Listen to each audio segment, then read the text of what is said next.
우리는 계속해서 마가복음의 말씀을 우리가 함께 나누고 있습니다. 마가복음 8장 8장 계속 말씀을 나누고 있는데요.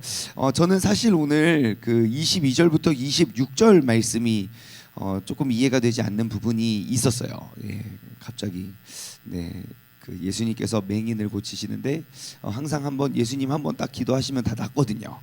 심지어 뭐 예수님이 쫓아가서 이렇게 하지 않아도 누군가가 쫓아와서 예수님 몸만 만져도 다 낫었는데 예수님이 이렇게 특히 침을 뱉어가며 눈에 발랐는데도 안 낫었단 말이죠. 왜일까라고 생각을 하다가 그 좀 큰 이게 여기 이 사람이 나무 같은 걸 보잖아요. 그래서 저도 큰 나무를 한번 봤어요. 그래서 8장의 이제 큰 맥락을 이렇게 쭉 보니까 이 의미가 무엇인지 조금 알 것 같아서 우리가 은혜를 함께 나누기를 원합니다. 자, 오늘은 14절부터 이렇게 말씀을 우리가 기록되어 있는데요. 14절과 15절 이제 누룩을 주의하라는 가르침입니다. 그래서 제자들이 떡을 갖고 있는 걸 잃어버렸어요. 배에 떡 한 개밖에 없어요. 세상에 몇 광주리가 남았는데요. 7 광주리나 남았는데 챙긴 거는 몇 개밖에 없다. 꼴랑 한 개 챙겼다. 그래서 원래 남은 것들을 다 챙겨온 게 아니라 남은 것들 다 나눠줬던 것 같아요. 그래서 없어서 예수님께서 경고하시되 삼가 바리새인들의 누룩과 헤롯의 누룩을 주의하라. 자, 바리새인과 누룩과 헤롯의 누룩. 이제 이것은 무엇을 말하냐면 바리새인들의 가르침과 헤롯의 가르침인 것 같아요. 바리새인의 가르침은 무엇입니까? 바리새인들은 늘 형식주의거든요. 그냥 항상 그냥 원리 원칙. 그리고 뭐 다른 것도 너희가 다른 거를 타협해서도 안 되고 다른 거 생각해도 안 되고 그래서 항상 그 형식주의와 그리고 헤롯의 누룩은 세속주의겠지요. 세속적인 것, 세속적인 기준으로. 그런데 아무튼 바리새인들의 가르침도 누룩이라고 하고 헤롯의 가르침도 누룩이라고 해요. 그러면 누룩은 뭘 하는 겁니까? 있죠? 그래, 맞아요. 그거 틀림없어요. 부풀리는 거예요. 부풀리는 거. 그러니까 누룩하니까 그 하나님께서 어딘가에 누룩을 넣지 말라고 했던 때가 있었던 것 같은데 그거 기억나십니까? 예? 6월절이요. 왜요? 무교병 이런 거요? 창세기 출애굽기 레위기에 오면 거기 출애굽 끼고 레위기에 넘어오면 야 어디에다가는 꼭 넣지 말아야 할 것은 누룩이다. 레위기에 오면 제사가 나와요. 뭐 번제, 소제, 속건제, 화목제, 속죄제 나오는데 거기에 소제의 규례 중에 반드시 소제는 고운 가루여야 한다. 거기다가 넣지 말아야 할 것이 있는데 거기에 넣지 말아야 할 게 누룩이에요. 그리고 꿀, 달게 하지 말라고. 누룩은 무엇이냐면요, 부풀리는 거예요. 마치 작은 것을 하고 큰 것인 것처럼, 조금만 하고 많은 걸 아는 것처럼. 그런데 가만히 보면 지금 예수님께서 너희는 바리새인의 누룩과 헤롯의 누룩을 주의하라고 말씀하세요. 그리고 그 밑에 따라오는 것들을 보면 예수님은 정말 크고 멋진 거 보여주셨는데 제자들은 작은 것도 깨닫지 못하는 반대의 모습을 보여주는 것 같아요. 오히려 부풀리는 게 아니라 예수님은 계속 비밀이라고, 비밀이야. 심지어 저기 눈 맹인이 있잖아요. 22절에 나오는 맹인은 마을로 데리고 나와서 고친 다음에 야 그 마을 들어가지도 말라 그랬어요. 그런데 세상은 그러는 것 같아요. 그냥 내가 조금 하고 엄청나게 크게 과장을 하거나 내가 율법 몇 개 지켰다고 해서 내가 모든 하나님의 법도와 그런 것들을 다 따르고 있다고 과장하고 이야기하는 것 같아요.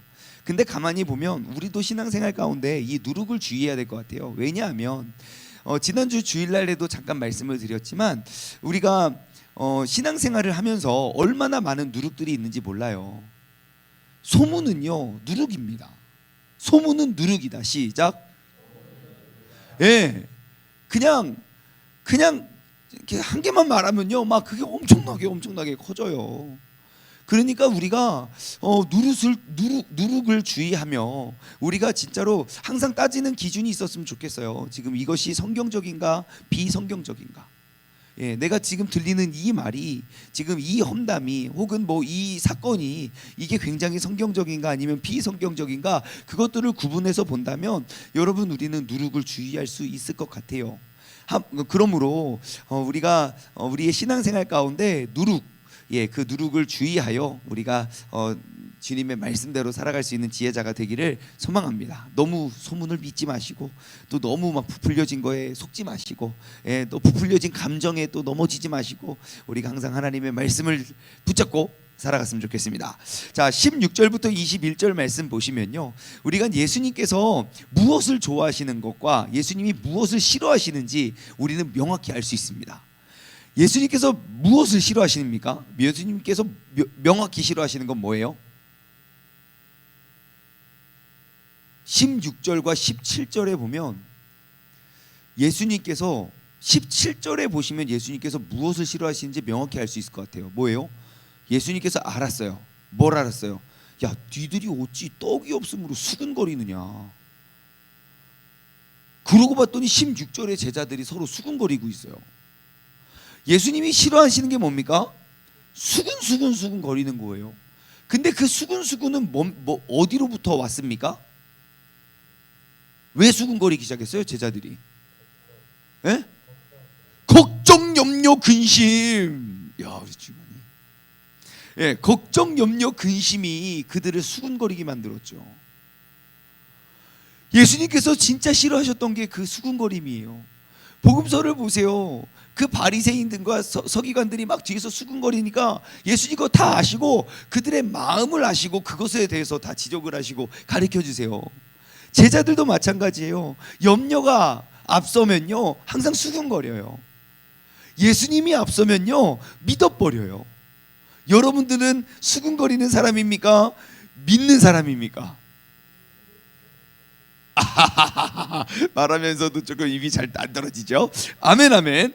예, 우리는요, 염려가 앞서는 사람이 아니라 염려하지 않는 사람들.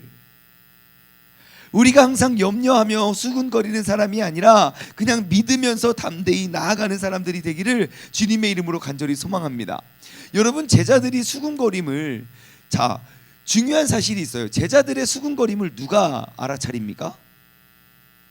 수근거리는 제자들이 알아차립니까? 수근거리지 않는 예수님이 알아차립니까?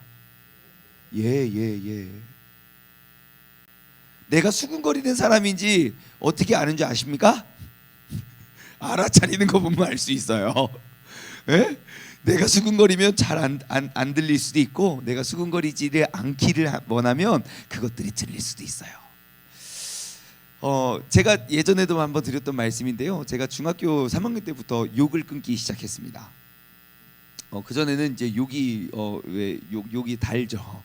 왜 친구들끼리 대화를 하면 욕이 빠지면 이제 이게 접속사잖아요. 접속사.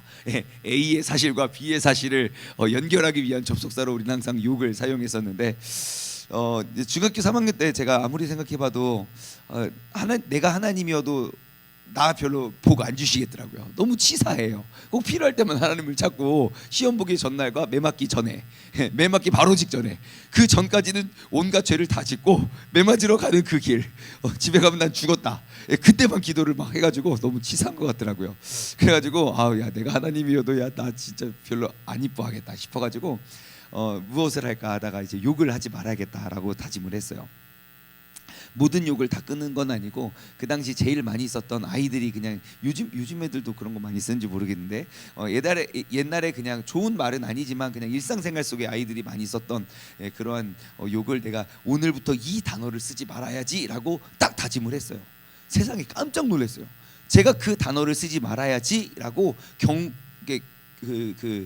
센서를 딱 켰잖아요. 이제 이 단어 이제 쓰지 않겠다. 센서를 딱 키니까 세상에 제 주변에 그 단어를 얼마나 많이 쓰는지 몰라요. 여러분도 한번 해보세요. 여러분들이 습관적으로 쓰는 말, 내가 다시는 그 말 쓰지 말아야지라고 그 센서의 스위치를 딱 한번 켜보십시오. 근데 그 말이 들릴 때마다 막 진짜 막 엄청 많이, 그 좋은 말도 아닌데 그거를 엄청 많이 쓰더라고요. 바로 이러한 게 아닐까 싶어요. 여러분, 우리의 신앙생활 가운데 여러분 수근수근의 경계등을 켜십시오. 그러면 장담컨대 여러분들의 신앙생활의 방향이 달라집니다. 내가 이것을 경계하지 아니하고 그냥 그러려니 하고 듣고 뭐 내가 말 안 한 거니까 나 옆에서 듣기만 했으니까 난 잘못한 게 없어 라고 책임을 회피하려 하지만 여러분 한번 내가 수근수근의 경계등을 한번 켜보자 하면요 예수님처럼 다 들릴 거예요. 예? 예수님처럼. 그러면서 또 이제 그들의 마음을 보시고 이제 또 가르쳐 주시지요. 아무튼 중요한 건 우리가 신앙생활을 하면서 여러분 우리가 예수님께서도 그렇게 싫어하시는데 우리가 그 싫어하는 예수님 싫어하시는 그 일을 계속하는 건 그건 좀 아닌 거 아닙니까? 그러니까 우리 항상 여러분 수근수근의 스위치를 딱 꼭 끄라고 해야 되나 켜라고 해야 되나 예 아무튼 수근수근의 스위치를 뭐 어떻게 됩니까 켜셔서 예, 수근수근 하지 말고 레이더를 딱 켜셔서 우리가 수근수근을 끊어버렸으면 좋겠습니다. 자 아무튼 예수님께서 그의 마음을 딱 보시고 17절에 그러세요. 야 너희는 아직도 알지 못하며 아직도 깨닫지 못하니 야 니들이 뭐야 마음이 이렇게 둔한 거야. 그러면서 그들의 마음의 둔함을 책망하십니다. 그러면서 하시는 말씀 너희들은 눈이 있어도 보지도 못하고 귀가 있어도 듣지도 못하고 기억도 못하느냐. 가르쳐줘요. 야 다시 한번 기억해. 내가 떡 5개로 5,000명 떼어줄 때 몇 개 남았지? 12이요. 7개를 가지고 4,000명 먹을 때는 몇 개 남았지? 7이요. 야 근데 아직도 못 깨닫냐? 저 이거 쓸 때 저도 못 깨달았어요. 우리가 뭘 깨달아야 되죠? 예? 말씀해 주세요 여러분. 우리가 뭘 깨달아야 됩니까? 예? 5개로 5,000명 먹이고 12개 남기고 7개로 4,000명 먹이고 7개 남겼어요. 아직도 깨닫지 못했느냐? 못 깨달았습니까? 떡 걱정하지 마라. 아멘 아멘 아멘 그거죠. 자 말씀을 한번 찾아볼까요?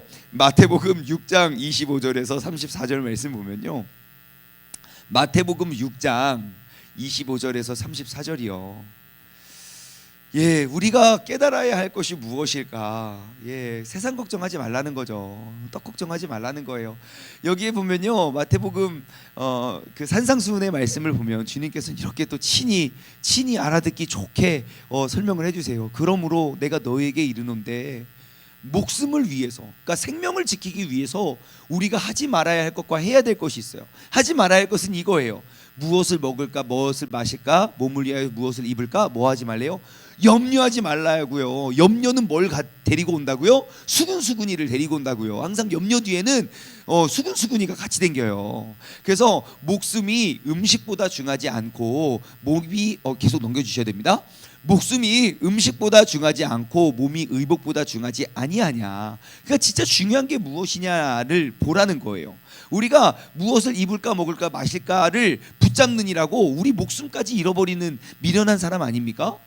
예? 우리가 잘 먹기 위해서 열심히 돈을 벌고 그 다음에 그 찌어버린 살을 빼기 위해서 또 돈을 쓰잖아요. 엄청나다고요. 예. 그래서 어떤 개그맨이 그래요 맨날 나오세요 막 뛰어나오면 뛰지 마시라고 어떻게 찌운 살인데고 살 빠지려고 뛰지 마시라고 막 그래요. 아무튼 우리는 그래요. 자 진짜 중요한 건 무엇입니까? 생명이에요. 자 26절 공중의 새를 봐라. 심지도 않고 거두지도 않고 창고에 모아들지도 않고 너희 하늘 아버지께서는 다 알아서 기르시니까 너희들은 이런 것들보다 더 귀하지 않느냐. 너희 중에 누가 염려함으로 그 키를 한 자라도 더할 수 있겠느냐. 또 너희가 어찌 의복을 위하여 염려하느냐. 너희 들의 백합화가 어떻게 자라는가 생각하여 보고 수고도 아니하고 길쌈도 아니하니라. 그들은 걱정 안 해도 하나님께서 다 기르신다는 거예요. 우리도 마찬가지예요. 하나님께서 다 계획대로 우리를 인도하시는 줄 믿습니다. 다만 우리가 염려가 앞서니 우리가 수근수근하는 거예요. 그럴 때마다 우리의 모습을 보시고 예수님께서 뭐라고 하시겠습니까? 한탄하시겠지요.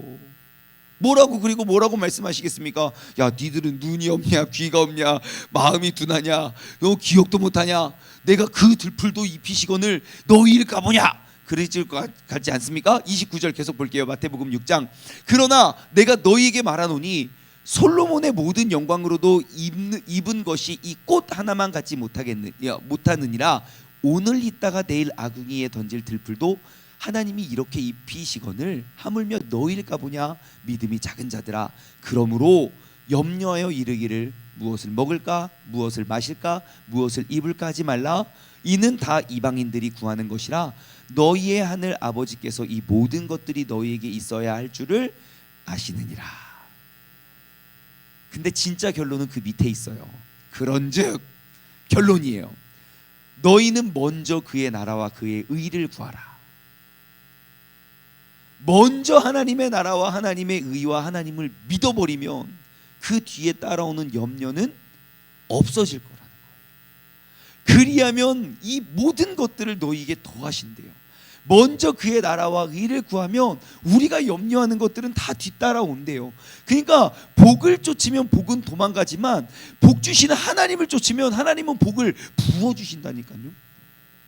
그게 원리잖아요. 그러므로 내일 일을 위하여 염려하지 말라. 내일 일은 내일이 염려할 것이고 한 날의 괴로움은 그날로 족하리라.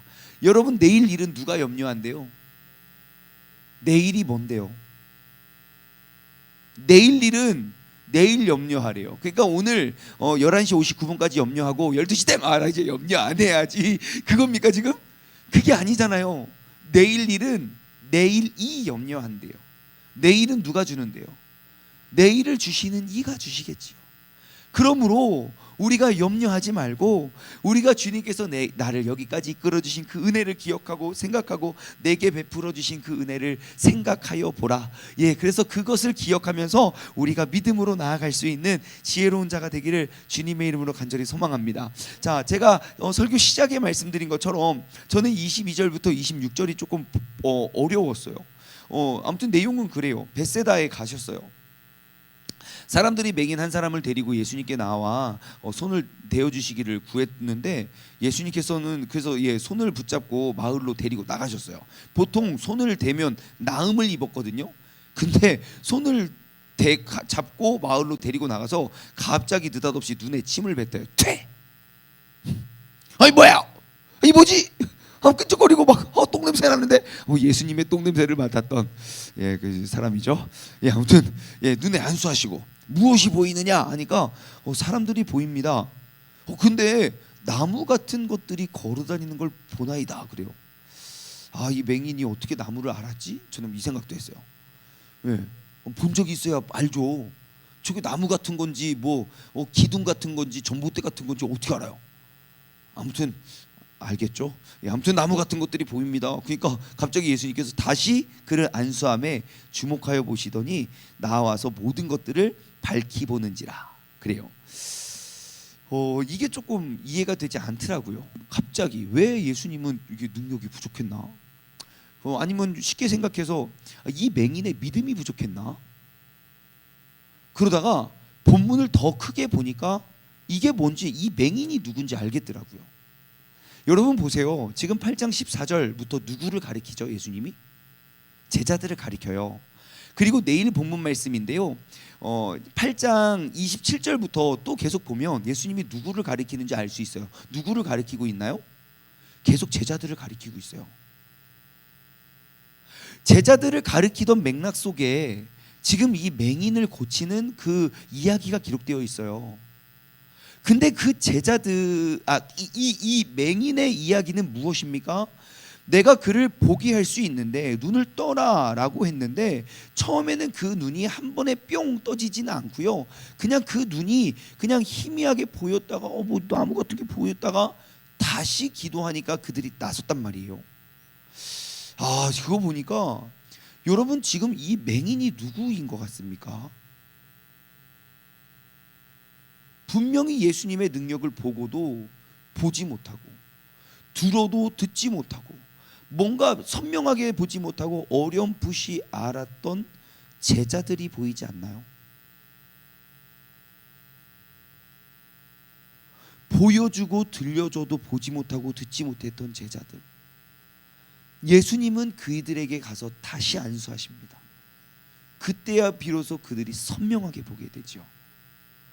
예수님과 함께 있던 제자들은요, 수많은 기적들과 수많은 표적들을 봐도 계속 믿지 못했어요. 하지만 예수님의 죽으심과 부활하심을 경험했던 그 제자들은요, 예수 그리스도에 대해 명확하고 선명하게 바라봤어요. 25절처럼 이에 그 눈이 다시 안수함에 그가 주목하여 보더니 나아서 모든 것을 밝히 보는지라. 여러분, 오늘 이 새벽에 우리가 정말 다시 안수함의 은혜가 우리 가운데 임하길 소망합니다. 지금까지 주님께서 내게 베풀어 주셨던 은혜를 한번 돌아보고 기억하고, 그리고 우리가 그 주님을 믿는 그 믿음에 명확히 바라보고 예수님의 도우심과 늘 나와 함께 하셨지, 지금보다 더 힘들고 더 어렵고 더 배고프고 더 굶주렸을 때에도 나를 이끄시고 인도해 주셨지, 우리가 그 주님을 명확히 바라볼 수 있는 믿음의 사람들 되기를 주님의 이름으로 간절히 소망합니다. 여러분, 이 이야기들이 그냥 다 다른 사람들의 이야기, 예수님 제자들의 이야기, 맹인의 이야기가 아니라 바로 오늘 이 자리에서 예배드리는 우리의 이야기가 아닐까 싶어요. 분명히 우리의 삶 가운데도 주님께서는 오병이어, 칠병이어와 같은 그러한 기적들을 보여주셨지만 우리는 아직도 믿지 못하고, 또 하나의 작은 떡 하나밖에 없음에 우리는 또다시 염려하고, 그 염려에 의해서 또다시 수근수근거리고, 우리는 그 믿음 없음을 주님 앞에 또 들고 나아가는 그러한 맹인과 같은 사람이 아닌가 싶습니다. 바로 그때 우리가 주님께 다시, 오늘 이 새벽에 주님께서 다시 안수하심을 통하여 우리가 명확히 바라보고 정말 주님 뵙는 그날까지 주님을 믿고 의지하며 나아갈 수 있는 저와 여러분 되기를 주님의 이름으로 간절히 소망합니다. 기도하겠습니다. 하나님 아버지, 감사합니다. 우리가 주님을 믿기에 여러 가지 근거와 또 그런 간증과 그러한 표적이 없어서 우리가 하나님을 믿지 못하는 것이 아니라, 우리가 그러한 것보다 염려가 더욱더 앞서기 때문에 주님을 바라보지 못하는 우리의 연약한 믿음을 고백합니다. 아버지 하나님, 오늘 우리가 이 귀한 말씀을 통하여 나는 과연 정말 맹인이 아닌가, 주님께서 기도하셨지만 명확히 보지 못하고 어렴풋이 바라보고 뭔가 사람 같은 것이 지나가는 것 어렴풋이 바라보던 그러한 맹인, 하나님 오늘 이 새벽 이 자리를 통하여 주님께서 우리를 다시 한번 안수하실 때 우리가 명확하고 선명히 바라볼 수 있는 믿음의 사람, 어떠한 것도 염려에 의한 수근수근 거림이 아니라 정말 주님의 말씀을 믿고 의지하여 주님께서 우리에게 복을 안 잊을 수 없는 그러한 복된 삶의 주인공 되게 하여 주시옵소서. 감사드리며 이 모든 말씀 살아계신 예수 그리스도의 이름으로 기도드리옵나이다. 아멘.